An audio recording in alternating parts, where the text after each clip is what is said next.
This double view represents the photos S17-142-1388 left, and S17-142-1389 right.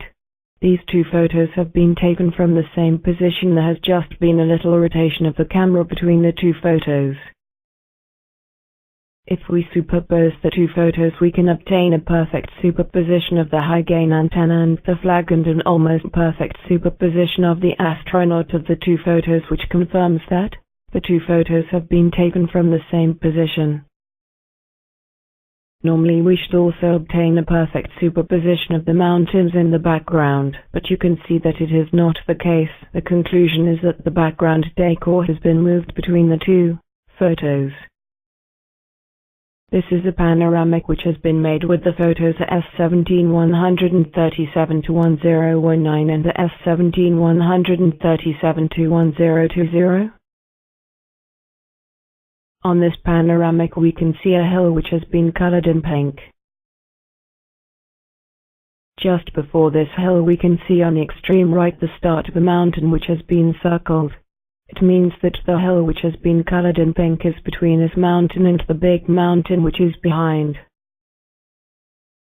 On the photo S17-134-20508, which has been taken before, we can see the same mountain in the background. We can also see the start of the mountain on the extreme right, which has been circled. We know that the hill which had been colored in pink on the previous view should be present on this photo, as it is behind the start of the mountain on the extreme right, but it is not. It means that the hill which has been colored in pink has been added later, between the photos S17-134-20508 and the S17-137-1019. The moon is a magical environment in which hills can suddenly appear. On this photo S17-134-20387, we can see that the Earth is above the left of South Massif.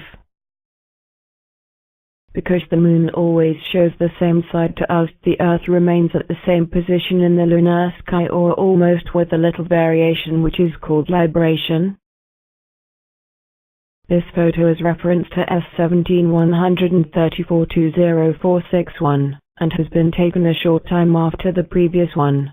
On it we can see that the Earth is over the right falling edge of South Massif, which has been circled on the photo. It means that between the two photos, the Earth has moved from the left of South Massif to its right falling edge. So there are two possibilities: either the Earth is abnormally moved right between the two photos, or it is South Massif which has moved left relatively to the Earth. What do you choose? This animation is made with two consecutive photos of Apollo 16, AS16-115-18559 and AS16-115-18561. On it we can see a rotation of the horizon between the two photos. Of course, it is not because the horizon is really rotating, but because the camera has been turned between the two photos. But look well, on the extreme left we can see a hill which does not turn with the rest of the horizon. We can see better with this animation made with close-ups of the two photos.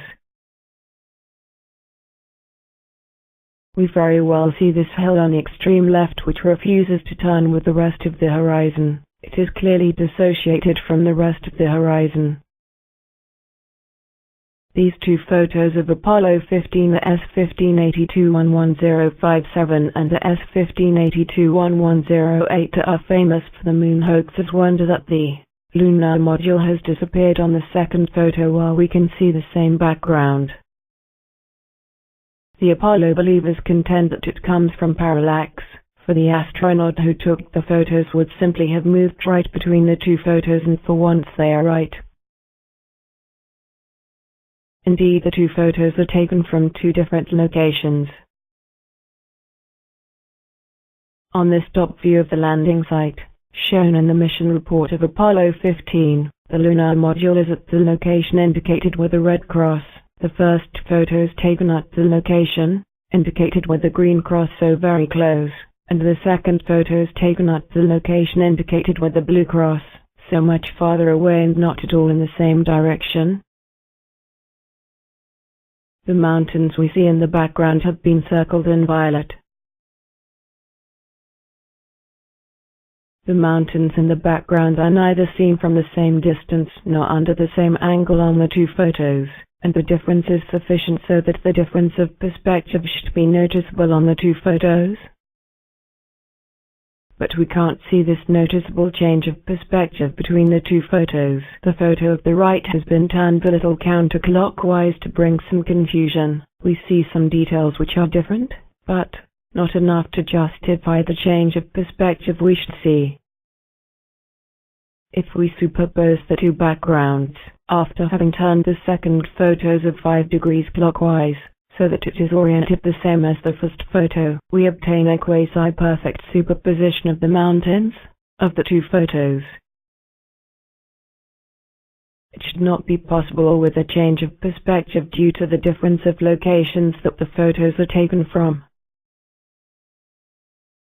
This double view shows on the left the photo S1585-11428 and, on the right, the photo S1585-11454.